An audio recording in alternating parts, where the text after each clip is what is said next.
பண்றதுக்கு அரசியலுக்கு வாங்கடா, கொள்ளை அடிக்கிறது கொலை பண்றதுக்கு கூட அரசியலுக்கு. வாய்ஸ் ஆஃப் லிங்கேஷ் நேயர்களுக்கு அன்பு வணக்கம்.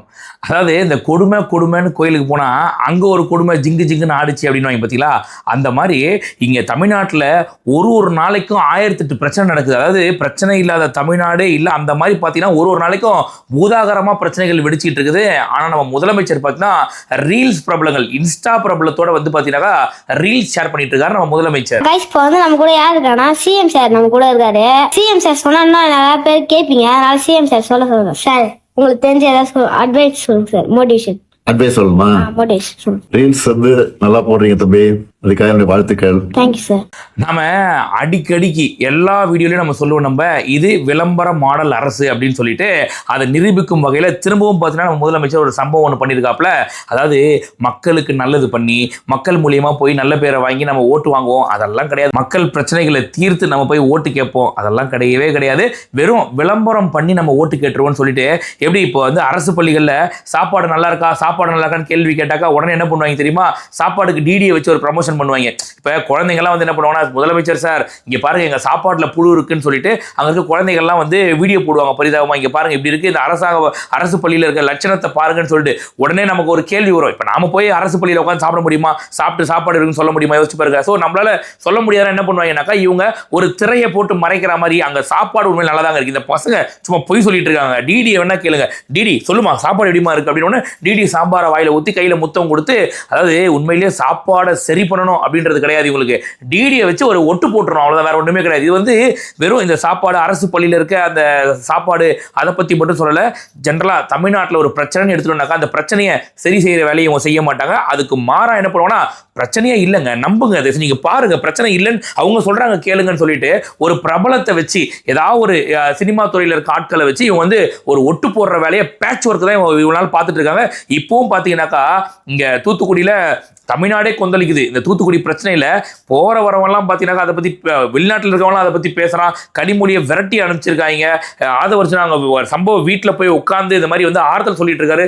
தமிழ்நாடே கொந்தளிக்குது தூத்துக்குடி இஷ்யூவில். ஆனால் நம்ம முதலமைச்சர் இன்ஸ்டா செலிபிரிட்டிகளை கூப்பிட்டு 2 பசங்களை கூப்பிட்டு அவங்க மூலியமாக வந்து ரீல்ஸ் எடுத்து போடுறாப்புல. யாரு?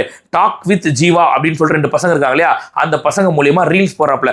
உண்மையிலேயே சொல்கிறேன், அவர் ரீல்ஸ் போடுறதுல எனக்கு எந்த பிரச்சனையும் கிடையாது. ஆனால் தமிழ்நாட்டில் நடக்கக்கூடிய பிரச்சனைகளை பற்றி எதையுமே கவலைப்படாம இவர் பாட்டு ஒரு ரீல்ஸ் போட்டா உண்மையிலேயே இவர் முதலமைச்சரா இல்ல எல்லாரும் சொல்ற மாதிரி பொம்மை முதலமைச்சரான்னு சத்தியமா எங்களுக்கே சந்தேகமா இருக்குங்க. இன்னைக்கு வீடியோல இந்த 2 பசங்களோட வந்து முதலமைச்சர் வீடியோ போட்டார் இல்லையா, அதுதான் போய் தான் வைரலா எடுத்து நம்ம இன்பன் உதயநிதியெல்லாம் வந்து ரீஷேர், அதை ரீபோஸ்ட் பண்ற அளவுக்கு பார்த்தீங்கன்னாக்கா அந்த அளவுக்கு திமுக கும்பல் அதை கொண்டாடுறாங்க.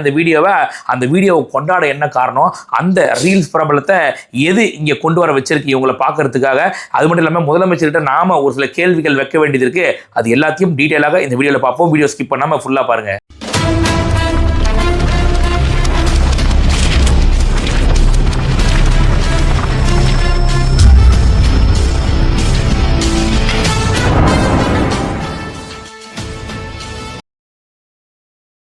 வீடியோக்குள்ளே போகிறதுக்கு முன்னாடி நம்ம சேனலோட அஃபிஷியல் வாட்ஸ்அப் குரூப் லிங்கை வந்து டிஸ்கிரிப்ஷனில் கொடுத்துருக்கேன். அந்த லிங்கை கிளிக் பண்ணி நம்ம வாட்ஸ்அப் குரூப்பில் ஜாயின் பண்ணுங்கள். தாவேக்கா சார்ந்த விஷயங்களாக இருக்கட்டும், அரசியல் சார்ந்த விஷயங்களாக இருக்கட்டும், எதுவாக இருந்தாலும் உடனுக்குடனே தெரிஞ்சுக்கிறதுக்கு நம்ம வாட்ஸ்அப் குரூப்பில் ஜாயின் பண்ணிக்கோங்க. அது மட்டும் இல்லாமல் நம்ம சேனலோட மெம்பர்ஷிப் பற்றி டீட்டெயிலாக பேசி ஒரு வீடியோ ஒன்று போட்டிருக்கோம். அந்த வீடியோ ஸ்க்ரீனில் தெரியுற டெக்ஸ்ட்டை கிளிக் பண்ணினாக்கா வீடியோ பார்க்கலாம். அந்த மெம்பர்ஷிப் எடுக்கிறது மூலிமா நீங்களும் என்னோட சேர்ந்து வீடியோவில் பேசலாம். அது மட்டும் இல்லாமல் சேனல் மெம்பர்ஷிப் எடுக்கிறது மூலம் சேனலும் டெவலப் ஆகும். ஸோ சேனலோட மெம்பர்ஷிப் எடுங்க, சேனலை சப்போர்ட் பண்ணுங்க. இன்னொரு முக்கியமான விஷயம், நம்ம வாய்ஸ் ஆஃப் லிங்கேஷ் சேனல் வந்து கூடிய விரைவில் முடக்கப்படலாம் அப்படிங்கிற மாதிரி பல த்ரெட்டன் வந்துட்டு இருக்கு. ஸோ அப்படி இந்த சேனலுக்கு எதுவும் பிரச்சனை அப்படின்னாக்கா ஆல்டர்னேட்டிவ் சேனல் இருக்கு, லிங்கேஷ் எக்ஸ்ப்ளோர் அப்படின்னு சொல்லிட்டு, அந்த சேனலையும் சப்ஸ்கிரைப் பண்ணி வச்சுக்கோங்க. இந்த சேனல்ல அரசியல் சார்ந்த வீடியோக்கள் போட முடியலன்னா இமீடியட்டா அந்த சேனல்ல தான் நம்ம போடுவோம் நம்ம. ஸோ உங்களோட கனெக்டடா இருக்கணும் அப்படின்றதுக்காக அந்த சேனலையும் சப்ஸ்கிரைப் பண்ணி வச்சுக்கோங்க. இப்போ வாங்க வீடியோக்குள்ள போலாம். Okay boss. அதாவது டாக் வித் ஜீவா அப்படின்னு சொல்லிட்டு 2 பசங்க இருக்காங்க, இன்ஸ்டா செலிபிரிட்டி. அந்த பசங்க வந்து பார்த்தீங்கன்னா ஆரம்ப காலத்தில் அவங்க அப்பா வந்து ரொம்ப குறும்புத்தனம் பண்றாங்களே, இவங்க பண்ற குறும்புத்தனத்தை எடுத்து ஒரு வீடியோவா போடுவோம் அப்படின்னு போட்டாரு. அது பெரிய ரீச் இல்லை. அடுத்து ஒரு வீடியோ போறாரு, பார்த்தா அந்த வீடியோ பயங்கர வைரல் ஆயிடுது. அந்த வைரலான வீடியோக்கு அப்புறமா தனியா ஒரு பேஜ் ஓபன் பண்றாங்க, டாக் வித் ஜீவா அப்படின்னு சொல்லிட்டு. அந்த பசங்க செய்யற குறும்பு சேட்டைகளை ரசிச்சு பார்க்கறதுனே ஒரு கூட்டம் ஒன்று இருக்கு. இப்போ அந்த பசங்களுக்கு 1 மில்லியன் ஃபாலோவர்ஸ் இருக்காங்க. அந்த பசங்களை நம்ம முதலமைச்சர் அவர்கள் சந்திச்சிருக்காரு. எதுக்காக அந்த பசங்களை இப்ப தேர்தல் நெருக்கத்தில் சந்திக்கிறாரு? இவ்வளவு நாளா இந்த இன்ஸ்டா செலிபிரிட்டியாக இருக்கட்டும், இல்ல இன்ஸ்டா இன்ஃப்ளூயன்ஸரோட மீட்டப்பா இருக்கட்டும், இது வரைக்கும் நடக்காம எதுக்காக இப்ப நடக்குது அப்படின்னு ஒரு பெரிய கேள்வி வருது இல்லையா நமக்கு. எல்லாமே ஒரு தேர்தல் நாடகம். அதாவது அந்த பசங்க மூலியமா ஒரு பிரச்சாரம் பண்றாங்க திமுக, வேற ஒண்ணுமே கிடையாது. அதாவது மக்கள் பிரச்சனையை சரி செய்வோம், மக்களுக்கு இருக்கக்கூடிய குறைகளை தீர்ப்போம், நம்ம உண்மையிலே களத்துக்கு போய் அந்த மக்களோட மக்களா நிற்போம், காவல்துறை கடமையை செய்ய வைப்போம் நம்ம அப்படின்றதெல்லாம் எதுவுமே இல்லாம வெறும் நாங்க நல்ல ஆட்சி கொடுத்துட்டு இருக்கோங்க. உண்மையிலே இந்த பசங்களை ஏன் கூப்பிட்டாங்க அப்படின்னாக்கா முதலமைச்சரே சொல்லியிருக்காரு, கேளுங்களேன். ஏன் கூட்டம் தெரியுமா உங்களுக்கு? உற்சாகப்படுத்துறதுக்கு, உங்களை பாராட்டுறதுக்கு அதுக்கெல்லாம் கூட்டத்திருக்கேன். சரியா? உங்கள் வீடியோவை நேற்று பார்த்தேன். படிங்கன்னு சொல்கிறீங்க. நான் வந்து அது அடிக்கடி எல்லா கூட்டத்துலேயும் ஸ்கூல் ஃபங்க்ஷன்லாம் இருக்குல்ல, கல்வித்துறை சம்மந்தமாக மாணவர்கள் பேசும்போதெல்லாம் படிங்கன்னு சொல்லுவேன். அதை வந்து இந்த வயசில் நீங்கள் சொல்கிறீங்க, அதனால தான் உங்களை கூப்பிட்டுருக்க மெயினாக. அதாவது படிப்புனாக்கா நம்ம முதலமைச்சருக்கு ஆர்வம் பொங்கி வந்துடும். அப்படியே பார்த்தீங்கன்னாக்கா எப்படி பால் வந்து பொங்கி வலியும் இல்லையா, அந்த மாதிரி பார்த்தா முதலமைச்சருக்கு இந்த கல்வின்னு சொல்லிட்டா போதும், நம்ம மக்கள் படிக்காம ஐயோ இந்த பசங்களுக்கு கல்வியை நம்ம கொடுத்தே ஆகணும்னு சொல்லிட்டு அடுத்த கர்ம வீரர் அப்படின்னு சொல்லிட்டு பேர் வாங்குறதுக்காக, ஏன்னா எல்லா வேலையும் நம்ம முதலமைச்சர் இறங்கி பார்க்குற மாதிரி இந்த 2 பசங்களை கூப்பிட்டு அவர் போடுற சீன் இருக்கே எப்பா. படிப்புல இவ்வளோ ஆர்வம் உள்ள நம்ம முதலமைச்சர், படிக்கணும்னு நினைக்கக்கூடிய முதலமைச்சர், ஏன் சார் ஸ்கூல்ல பசங்க கஞ்சா சாக்லேட் வச்சிருக்காங்களா சார், அதை ஏன் சார் குறைக்க மாட்டீங்க நீங்க? அந்த கஞ்சா புழக்கத்தை குறைச்சாலே இங்க பசங்க நல்லா படிப்பாங்களே சார். படிக்கும் போது செவுறு இடிஞ்சு தலையில விழுது சார். அந்த மாதிரி ஒரு கட்டடத்தை கூட சரி பண்ணாம ஏன் சார் விட்டுட்டு இதுல படிப்புல ரொம்ப ஆர்வம் இருக்கு, இதுல வந்து ஆசிரியர் பற்றாக்குறை, இன்னும் ஊர்பட்ட பிரச்சனைகள் இருக்கு, இந்த கல்வி சார்ந்த விஷயங்களை எடுத்தோம் அப்படின்னாலே இதெல்லாம் எதையுமே சரி பண்ணாம கல்வின்னு நீங்க சொல்லிட்டீங்கப்பா, என்னை டச் பண்ணிட்டீங்கப்பா, நீங்க அங்க டச் பண்ணிட்டீங்கப்பா, நீங்க எப்படிப்பா வாப்பா இதை உன்னை கூப்பிட்ட வாப்பா அப்படின்னு சொல்லிட்டு அந்த பசங்க வரதுல இருந்து வீடியோ எடுத்துக்கிட்டு சிஎம்மோட உட்காந்து பேசுறதுல 2-3 கேமரா வச்சு ஃபுல்லா ஆங்கிள் நீங்க பாருங்க. அந்த வீடியோல ஆங்கிள் காமிச்சிருப்பாங்க. அந்த மாதிரி மொத்தமா ஆங்கிள் வச்சு உள்ள அவ்வளவு கேமராமேன் வேலை பார்த்து நம்ம முதலமைச்சர் உட்கார்ந்து திடீர்னு அன்பில் மகேஷ் வாங்க அப்படின்னு கூப்பிடுறாப்ல அப்படின்னாக்கா அன்பில் மகேஷ் ரூமுக்குள்ள ஒளிஞ்சிருப்பாப்ல. இவ எப்படா முட்டி அடிக்கிறத முன்கூட்டியே தெரிஞ்ச மாதிரி ஒளிஞ்சிட்டு இருக்கான் அப்படிங்கிற மாதிரி பார்த்தீங்கன்னா அன்பில் மகேஷ் ரூமுக்குள்ள அந்த டைம்ல என்ன பண்ணிட்டு இருக்காரு யோசிச்சு பாருங்க நீங்க. அப்போ இது ஃபுல் அண்ட் ஃபுல் ஸ்கிரிப்டட். அதாவது அந்த பசங்களை வர வைக்கணும், அந்த பசங்க மூலியமா தேர்தல் பிரச்சாரம் பண்ணணும், அந்த பிரச்சாரத்து மூலியமா அந்த பசங்களுக்கு 1 மில்லியன் ஃபாலோவர்ஸ் இருக்கு இல்லையா, அந்த ஃபாலோவர்ஸை வச்சு ஏதாவது கொஞ்சம் ட்ரிகர் பண்ணி கொஞ்சம் ஓட்டு கிட்ட வாங்கிட முடியும். ஏன்னா மக்கள் கிட்ட போக முடியாது, உண்மையிலேயே ஓட்டு கேட்டு போக முடியாது. பாத்தீங்கல்ல அக்கா கனிமொழி அவர்கள் அவங்களோட சொந்த தொகுதிக்கு போனதுக்கு என்ன ஆச்சுன்னு பாத்தீங்கன்னா இல்லையா. அதனால இனிமேல் ஓட்டு கேட்டு திமுக காரன் ஒருத்தம் கூட தெருவுக்கு போக முடியாது, வெறும் இந்த இன்ஸ்டா செலிபிரிட்டியை வச்சு முடிச்சிடலாம்னு சொல்லிட்டு தான் இப்போ ரீசெண்டா பாத்தீங்கன்னா நந்தனத்தில் கூட நம்ம துணை முதலமைச்சர் இருக்காரு, விளையாட்டு அமைச்சர், அவர் வந்து பார்த்தீங்கன்னா ஒரு இன்ஸ்டா செலிபிரிட்டியோட மீட்டப் ஒன்று நடத்தினாப்ல. அவங்க கிட்ட ஓட்டு கேட்டு போற ஒரு நாடகம் நடத்தினாங்க. அவங்கள வச்சு அதாவது எங்களுக்கு நீங்க வந்து இது பண்ணணும், பிரச்சாரம் பண்ணணும் அப்படிங்கிற மாதிரி மறைமுகமாக பேசப்பட்டு நிறைய டீல் எல்லாம் பேசினாங்க. இப்போ அதனோட அடுத்த கட்டமாக 2 பசங்களை கூப்பிட்டு, அதாவது நீங்கள் ரீல்ஸ் போடுறது மட்டும் முக்கியம் இல்லைப்பா, நீங்கள் நல்லா படிக்கணும்ப்பா, நீங்கள் படிப்புலையும் ஆர்வத்தை காட்டுங்கப்பா, நாங்கள் படிக்கிறோம் சார், படிக்கிறதுக்கு நாங்கள் தயார், நல்ல தரமான உணவு கொடுக்க நீங்கள் தயாரா சார், நீங்கள் நல்ல தரமான ஒரு கல்வியை கொடுக்க, ஆசிரியர்கள் பற்றாக்குறை இருக்குது சார் நம்ம அரசு பள்ளியில், அதை சரி பண்ண முடியுமா சார், கஞ்சா புழக்கம் இருக்குது சார், பள்ளி படிக்கிற மாணவன் வாயில எல்லா வார்த்தையும் சொற்பொழிவுள்ளது எல்லாமே வருது சார், அதை கட்டுப்படுத்த முடியுமா சார் உங்களால்? இந்த மாதிரி நீங்கள் அரசு பள்ளி, உண்மையிலே சொல்கிறேன், ஒரு பிரைவேட் ஸ்கூல் எப்படி இயங்குதோ அந்த மாதிரி ஒரு அரசு பள்ளியை உங்களால் இயக்க முடியுமா சார்? அந்த பசங்க பதிலுக்கு ஒரு கேள்வி கேட்டாக்கா முதலமைச்சர் எங்க கொண்டு போய் மூஞ்ச வச்சுப்பாரு. இதுல இன்னொரு காமெடியான விஷயம் என்னன்னாக்கா, முதலமைச்சர் திருக்குறள் கேட்கிறாரு, உனக்கு ஒரு திருக்குறள் தெரியுமா சொல்லு, உனக்கு ஒன்று தெரியுமா சொல்லுன்னு சொல்லிட்டு 2 பேரும் திருக்குறள் கேட்கறாங்க. 2 பேரும் சொல்லிவிட்டாங்க. அந்த பசங்க திருக்குறள் சொல்லிட்டு அதுக்கு விளக்கமும் அவ்வளோ அழகா சொன்னாங்க. அந்த பசங்க பதிலுக்கு நம்ம முதலமைச்சர் கிட்ட, சார் நீங்க ஒரு திருக்குறள் சொல்லுங்க சார்னாக்கா என்ன சொல்லியிருப்பாரு உங்களுக்கே தெரியாதா, முயற்சி திருவினையாக்கும், முயற்றின்மை இளமை புகுத்து விடும்னு சொன்ன முதலமைச்சர் இந்த பசங்க கிட்ட திருக்குறள் கேட்கிறாருங்க. இந்த மாதிரி கொடுமையெல்லாம் தமிழ்நாட்டை தாண்டி வேற எங்கேயுமே நடக்காதா உண்மையில்? அதாவது நம்ம முதலமைச்சருக்கு திருக்குறள் தெரியாது, ஆனா அது 2 பசங்களை உட்காரச்சு திருக்குறள் கேட்கறாங்க. பதிலுக்கு அந்த பசங்க கேட்டா இவர் நிலைமை என்ன யோசிச்சு பாருங்க நீங்க. அந்த மாதிரி அதே மாதிரி இன்னொரு விஷயம் பாருங்க, இந்த ரீல்ஸ் போடுற அந்த கல்ச்சர் இருக்கு பார்த்தீங்களா, உண்மையிலேயே சொல்கிறேன், ரீல்ஸ் போடுற தப்புன்னு சொல்லல, போடுங்க, தவறே கிடையாது. சின்ன சின்ன பசங்க போடுறான், மீனவ பெண்கள் போடுறாங்க, நிறைய பேர் வந்து இந்த விளாக் எடுக்கிறாங்க, அதெல்லாம் நான் தப்பே சொல்ல, அவன் பண்ணிட்டு போகிறான், பிரச்சனை கிடையாது. ஆனால் இதை ஒரு சிலதை ஆதரிக்கணும், ஒரு சில ஆதரிக்க கூடாதுன்னு இருக்கு. இப்போ 2 ஸ்கூல் படிக்கிற பசங்க ரீல்ஸ் போடுறாங்க, 1 மில்லியன் ஃபாலோவர்ஸ் வச்சிருக்காங்க. அந்த பசங்க வந்து ஹிட் ஆகி அப்படியே வந்துட்டாங்க. ஒரு சமூகம் சார்ந்த எதுவும் தவறாலாம் போட மாட்டாங்க, ஸ்கேம்லாம் எதுவுமே கிடையாது, போடுறாங்க, பரவாயில்ல. நீங்கள் ரீல்ஸ் போடுறீங்க, அருமையாக போடுறீங்க, நீங்கள் வந்து ஒரு சில விஷயங்கள் பேசுறீங்க, சரி உங்களை கூப்பிட்டு பேசலாமே அப்படின்னு சொல்லிட்டு முதலமைச்சர் கேட்குறா இல்லையா. இப்போ நானும் ரீல்ஸ் போடுறேன்னு சொல்லிட்டு படிக்கிற எல்லா பசங்களும் கையில் ஃபோன் எடுத்து சுற்றினாக்கா அப்போ எவன் உட்காந்து படிப்பான்? ரீல்ஸ் போடுறது தவறு, இந்த வயசில் ரீல்ஸ் தேவையில்ல ராஜா, நல்லா படித்து ஒரு நல்ல நிலைமைக்கு வா, அதுக்கப்புறம் ரீல்ஸ் போடுற ராஜான்னு சொல்கிற ஒரு நல்ல முதலமைச்சர். நீங்கள் அருமையாக பண்ணுறீங்கன்னு சொல்கிற இவர் ஒரு முதலமைச்சரா? போய் பாருங்கள், கர்நாடகாவில் 16 வயசுக்கு கீழே இருக்க யாருமே சோஷியல் மீடியா கிடையாதாங்க, பேன். நீங்கள் வந்து ஒரு அக்கௌண்ட் ஓப்பன் பண்ணுறீங்க அப்படின்னாக்கா உங்களோட ஏஜ் ஏஜை கொடுத்தீங்கன்னாக்கா உங்களுக்கு அக்கௌண்ட் ஓப்பன் ஆகாது, உங்களுக்கு சோஷியல் மீடியா யூஸ் பண்ண முடியாதாங்க. நீங்க ஆந்திராக்கு போய் பாருங்க, 13 வயசுக்கு கீழே சோஷியல் மீடியா யூஸ் பண்ணக்கூடாது இந்த மாதிரி கலந்து ஆலோசிச்சுட்டு இருக்காங்க அவங்க. பட் அந்த ஒரு ஸ்டேட் எல்லாம் இப்படி போயிட்டு இருக்கும்போது தமிழ்நாடு மட்டும் பாத்தீங்கன்னாக்கா சின்ன சின்ன பசங்க கிட்ட ஓட்டு பிச்சை எடுக்கிற நிலைமையில இன்னைக்கு திமுக இருக்கு. அவங்க எல்லாம் சொல்லி தயவு செஞ்சு இந்த திமுக ஆட்சிக்கு ஓட்டு போட்டுருங்கப்பா அவங்க சொல்லி ஓட்டு கேட்கிற நிலைமையில அந்த 2 சின்ன பசங்க கிட்ட இன்னைக்கு திமுக 75 வருஷ கட்சி கெஞ்சி போய் நிக்கிது அப்படின்னாக்கா இந்த திராவிட மாடல் இந்த 5 வருஷத்துல என்ன பண்ணுச்சு, இதை மக்கள் எப்படி ஆதரிப்பாங்கன்றது நீங்க புரிஞ்சுக்கோங்க. நான் ஒன்றும் சொல்ல விரும்பல. அதாவது போய் மக்களை சந்திப்போம், தேர்தல் நேரத்தில் காசை தூக்கி வாரி வாரி எங்க பணத்தை தூக்கி வாரி வாரி இறைச்சிட்டு விலைவாசி தூக்கி எங்க தலையில தான் போடுறீங்க, நாங்க இல்லைன்னு சொல்லல. பட் இவ்வளவு வேலையும் பண்ணிட்டு மக்களை போய் சந்திக்க முடியுதா? அவ்வளவு பிரச்சனைகள் இருக்கே. உண்மையிலேயே சொல்றேன், பிரச்சனைகளை குறைக்கணும்னா களத்துக்கு நீங்க போகணும். களத்துக்கு நீங்க போனாக்கா மக்கள் உங்களை ஏத்துக்க மாட்டாங்க. ஏன் ஏத்துக்க மாட்டாங்க உங்களை? ஏன்னா நீங்க எதுக்குமே உரிய நடவடிக்கை எடுக்கல. நீங்க அக்கா கனிமொழி அவர்கள் சொல்றாங்க, இந்த தூத்துக்குடி பாலியல் குற்றம் நடந்துச்சு இல்லையா, அதுக்கு 3 நாள் ஆகியும் இன்னும் போஸ்ட்மார்ட்டம் ரிப்போர்ட் வரல அப்படின்றாங்க. அப்ப கரூர்ல மட்டும் எப்படிங்க நைட்டோட நைட்டா 39 பாடியை போஸ்ட்மார்ட்டம் பண்ணீங்க நீங்க? அப்ப அதுக்கு பண்ண முடிஞ்ச உங்களுக்கு இங்க ஒரே ஒரு சிறுமிக்கு இந்த மாதிரி நடந்திருக்கு, ஒரு மாணவிக்கு இந்த மாதிரி நடந்திருக்கு, இங்க ஏங்க உங்களால கொடுக்க முடியல? ஒரு அரசாங்கத்தினுடைய, அதாவது யாரு அக்கா கனிமொழி அவர்கள் சொல்றாங்க 3 நாள் ஆச்சு போஸ்ட்மார்ட்டம் ரிப்போர்ட் வரலன்னு. போஸ்ட்மார்ட்டம் நடந்து இன்னும் முழுமையாக ரிப்போர்ட் வரல. அதனால அது எப்படிப்பட்ட சம்பவம் அப்படின்னு நம்ம சொல்ல முடியாது. ஆனா நிச்சயமாக வந்து ஒரு இளம் பெண்ணுடைய உயிரிழக்க ஒரு கொடுமையான சம்பவம் நடந்திருக்கு. முதலமைச்சர் அவர்கள் விரைந்து குற்றவாளிகளை கண்டுபிடிக்க வேண்டும் என்று உத்தரவிட்டிருக்கிறார். கேட்கறதுக்கு எவ்வளவு வேடிக்கையா இருக்கு. அப்போ இந்த திமுக அரசு எதுக்கு மக்களுக்காக எதுவுமே பண்ணாத திமுக அரசு நமக்கு தேவையான யோசிச்சு பாருங்க நீங்க. அப்போ இவங்க என்ன பண்றாங்கன்னாக்கா, எதையுமே செய்யாம மக்களுக்கு எதுவுமே பண்ணாம மக்கள் காசை வாங்கி மக்களுக்கே கொடுத்து மக்கள்கிட்டயே விலைவாசியை ஏற்றி கடைசியில் என்ன பண்றாங்கன்னாக்கா, ஓட்டு கேட்டு மக்கள் கிட்ட போக முடியாது. மக்கள் எல்லாத்தையும் கண்டுபிடிச்சிட்டாங்க ஃபுல்லா. ஏன்னா எல்லாத்தையும் எடுத்து சொல்ல தளபதி விஜய் அவர்கள் வந்தாரு. மக்களுக்கு தேவை ஒரு தலைவன். அந்த தலைவன் தன்னோட கெரியரையே விட்டுட்டு வந்திருக்காருன்னு போது மக்கள் அவரை விரும்ப ஆரம்பிச்சுட்டாங்க. அப்படி இருக்கும்போது திமுக எங்களுக்கு எதுக்குன்னும் போது இப்போ 75 வருஷம் ஊழல் பண்ண கட்சி வந்து எப்படி விட்டுட்டு போவோம்? விட்டுட்டு போக முடியாது.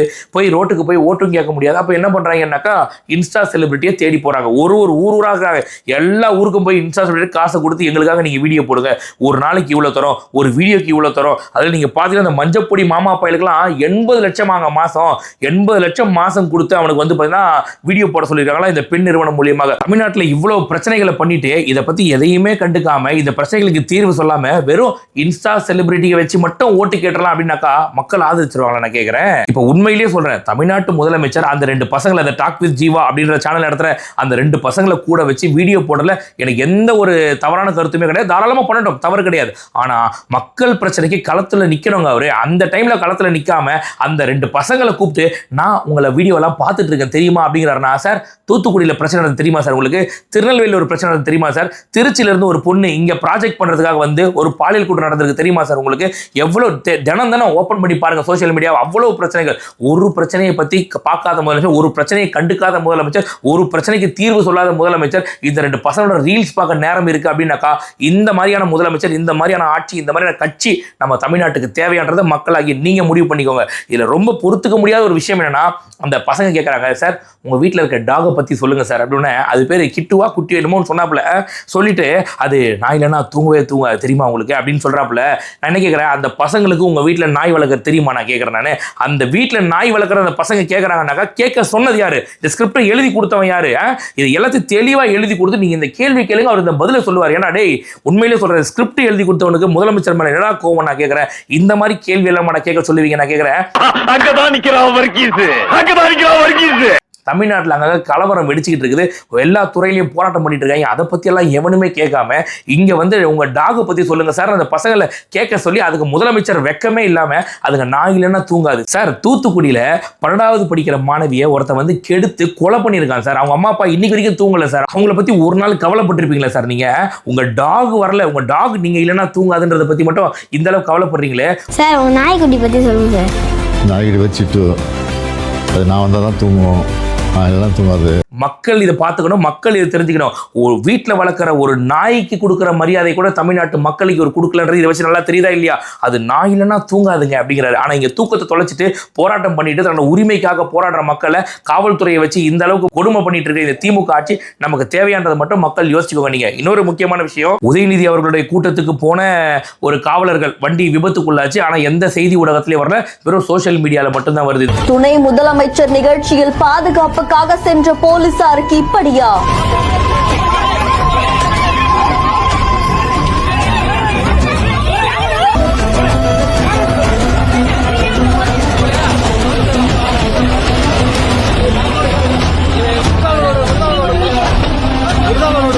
உள்ள மாட்டி இருக்க டிரைவருக்கு யாராவது உதவி செய்யுங்கள.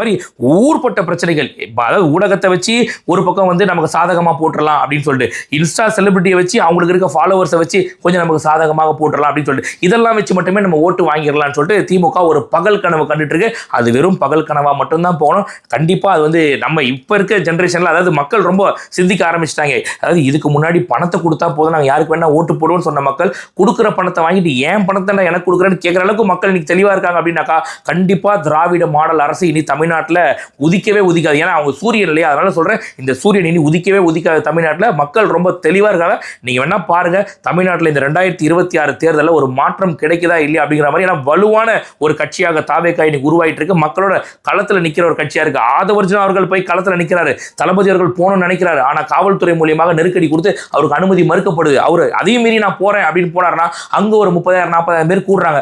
என்ன அவங்க திருப்பி யோசிச்சு பாருங்க, அடுத்த கரூர் விவகாரம் ஆகாது. இப்படி காவல்துறையை வச்சு எல்லா கட்டுப்பாடுகளையும் பண்ணி இவங்க வந்து அவர் வெளியில வரல, அவர் ஏன் வரமாட்டார், களத்துக்கே வரமாட்டேங்கிறார். சார் நாங்க வரோம் சார், பர்மிஷன் கொடுக்க நீங்க தயாரா சார்? நீங்க இந்த மாதிரியான ஒரு ஆட்சி, அதாவது ஒரு பக்கம் இவங்க நல்லது பண்ண மாட்டாங்க, ஒரு பக்கம் ஊடகத்தை வச்சு தனக்கு சாதகமான நியூஸா எடுத்து போடுறது, விஜய் அவர்கள் மேல அவதூறா கிளப்பி விடுறது, இதையும் பண்றாங்க. இன்னொரு பக்கம் இன்ஸ்டா செலிபிரிட்டிகளை வச்சு அவங்க மூலியமா பிரச்சாரம் பண்றது, இதெல்லாத்தையும் நான் மாத்துறேன், நான் வந்து எல்லாத்தையும் மாத்தி காட்டுறேன்னு ஒருத்தர் வரார் அப்படின்னாக்கா அவர் மேல அவதூறு கிளப்பது, அவர் வெளியில வர்றது இல்லைன்னு சொல்லிட்டு அவருக்கான உரிய பர்மிஷனையும் கொடுக்காம பண்றது, இதெல்லாம் ஒரு ஆட்சி லட்சணமாடா நான் கேட்கறேன். நானு உண்மையிலேயே ஒரு போருக்கு போனா கூட பார்த்தீங்கன்னா 2 பேர் எதிரிக்கு எதிரி சண்டை போட்டுப்பானுங்க. ஆனா இங்க உன் கையில ஆயுதமே இருக்கக்கூடாது, திரும்பி மண்டிட்டு அந்த பக்கம் உட்கார அவனை வெட்டுவேன் அப்படிங்கிற மாதிரி இன்னைக்கு வந்து பாத்தீங்கன்னா செயல்பட்டு இருக்காங்க. நான் யார் என்னன்னு சொல்ல விரும்பல, உங்களுக்கே தெரியும் யாரு களத்துல ஆயுதமே இல்லாத நாங்க மட்டும்தான் அவங்களை அடிப்போம்னு சொல்லிட்டு இன்னைக்கு சர்வாதிகார ஆட்சி நடத்திட்டு இருக்காங்கன்றது மக்களாகிய உங்களுக்கு தெரியும். ஸோ உண்மையிலேயே மக்கள் ஒரு நல்ல முடிவு எடுப்பாங்க. அதாவது முதலமைச்சர் வந்து இன்ஸ்டா செலிபிரிட்டியோட ஒரு இன்ஸ்டா ரீல்ஸ், அதாவது என்ன சொல்றது, இந்த ரீல்ஸ் போதையில வந்து முதலமைச்சர் மூழ்கி கிடக்கிறாரு. தமிழ்நாட்டு பிரச்சனைகளை பத்தி அவர் கவலைப்பட மாட்டார், அதை பத்தி அவர் கவலையும் கிடையாது. ஏன்னா அதுக்குள்ள போனாக்கா தெரிஞ்சவன் வேண்டியவன் அவன் இவன் சொல்லிட்டு எவன்ட்டா நம்ம வந்து வாங்கிட்டு இருப்போம். ஏதாவது ஒன்று போய் வேணா பிரஷர் வரும் நமக்கு, எதுக்கு அதெல்லாம் போய் கேட்டுக்கிட்டு தேவையில்லை. முதல்வன் படத்தை ரகுவரன் சொல்லுவார் இல்லையா, யோ அதுல ஒருத்தன் எனக்கு வேண்டியவன், ஒருத்தன் ஜாதிக்கார, இல்லை நான் ஏதோ சொல்லியிருக்க மாட்டேன் அன்னைக்கே, அதெல்லாம் வேணா விட்டு போக நேரத்தில் அவங்களே கலைஞ்சு போயிடுவானுங்கன்ற மாதிரி. உண்மையிலே தமிழ்நாட்டில் இன்னைக்கு திமுக, இந்த தமிழ்நாட்டு முதலமைச்சர், இந்த திமுகவுடைய அமைச்சர்களாக இருக்கட்டும், எல்லாருமே இன்னைக்கு அதன் வழியில தான் செயல்படுறாங்க. எல்லாம் நமக்கு வேண்டப்பட்டவன், அவனையும் பகச்சிக்க முடியாது. ஏன்னா எல்லாத்தையும் வாங்கி தின்னுட்டோமே, நம்ம எப்படி எல்லாரையும் பகச்சிக்க முடியும் அப்படிங்கிற மாதிரி போனாக்கா இப்படியாப்பட்ட ஆட்சி நமக்கு வேணுமான்றதை மக்களாகிய நீங்க முடிவு பண்ணிக்கோங்க. இந்த வீடியோவை முடிஞ்ச அளவுக்கு தெரிஞ்ச எல்லாருக்குமே ஷேர் பண்ணுங்க. இந்த திராவிட மாடல் அரசு எவ்வளவு ஒரு கேடுகட்ட அரசுன்றதை தெரிஞ்சுக்கிட்டோம், இது விளம்பர மாடல் அரசுன்றது எல்லாரும் தெரிஞ்சுக்கிட்டோன்றதுக்காக சொல்றேன். கைஸ், இப்போ வந்து நம்ம கூட யார் இருக்கானா, சிஎம் சார் நம்ம கூட இருக்காரு. சிஎம் சார் சொன்னா நிறைய பேர் கேட்பீங்க, அதனால சிஎம் சார் சொல்ல சார், உங்களுக்கு தெரிஞ்ச ஏதாவது அட்வைஸ் சொல்லுங்க சார். மோட்டிவேஷன் அட்வைஸ் சொல்லுமா? மோட்டிவேஷன் சொல்லுங்க. ரீல்ஸ் வந்து நல்லா போடுறீங்க தம்பி, அதுக்காக என்னுடைய வாழ்த்துக்கள். Thank you sir. ஒரு விஷயத்தை மட்டும் என்னால் உறுதியாக சொல்ல முடியும், 2026 மக்கள் ஒரு மாற்றத்தை நோக்கி நகர ஆரம்பிச்சுட்டாங்க. அந்த மாற்றம் கூடிய விரைவில் நமக்கு கிடைச்சிரும். இன்னும் 30 நாள், வெறும் 30 நாள், அந்த 30 நாளுக்கு அப்புறமா பார்த்தீங்கன்னா திமுக அப்படின்ற ஒரு கட்சி தமிழ்நாட்டில் இருக்கவே இருக்காது. நீங்கள் பாருங்க, அதுக்கப்புறமா ஒட்டுமொத்தமாக மக்கள் அவங்க முகத்திரையை கொஞ்சம் கொஞ்சமாக கிழிக்க ஆரம்பிச்சிட்டாங்க. இன்னும் கொஞ்ச நாளில் ஒட்டுமொத்தமாக அவங்க முகத்திரையை கிழிஞ்சிரும். அதுக்கப்புறம் திமுகன்னு ஒரு கட்சி தமிழ்நாட்டில் இனிமேல் எடுபடாது. அது நடக்குதா இல்லையான்னு மட்டும் பாருங்க. தளபதி நமக்காக வந்தவர், நமக்காக எல்லாத்தையும் செய்கிறாரா இல்லையான்னு மட்டும் பாருங்க நீங்க. ஏன்னா இன்னைக்கு வரைக்கும் தளபதியை களத்துக்கு வரலன்னாங்க இல்லையா, தேர்தல் ஆணையம் கையில எடுக்கணும்னு காத்துக்கிட்டு இருக்காரு. கையில எடுத்ததுக்கு அப்புறம் பிரச்சாரத்துக்கு வரலாம், இப்ப இவங்க தடுக்க முடியாது. முதலமைச்சருக்கு பவரே அப்ப கிடையாது. அந்த டைம்ல தளபதி அவர்கள் களத்துக்கு வராரு, என்ன ஆகுதுன்னு மட்டும் அதுக்கப்புறம் பாருங்க. மக்களோட பேராதரவு தளபதி கிடைக்குதா இல்லையான்னு பாருங்க. அதுக்கப்புறம் இந்த திராவிட கும்பல் எப்படி கதறப்போகுது மட்டும் பாருங்க நீங்க. கான்பிடென்ட்டா இருங்க சார், நல்லதே நடக்கும் சார், வெற்றி நிச்சயம் சார். மறக்காம சர்ப்ரைஸ் பண்ணுங்க. தேங்க்யூ.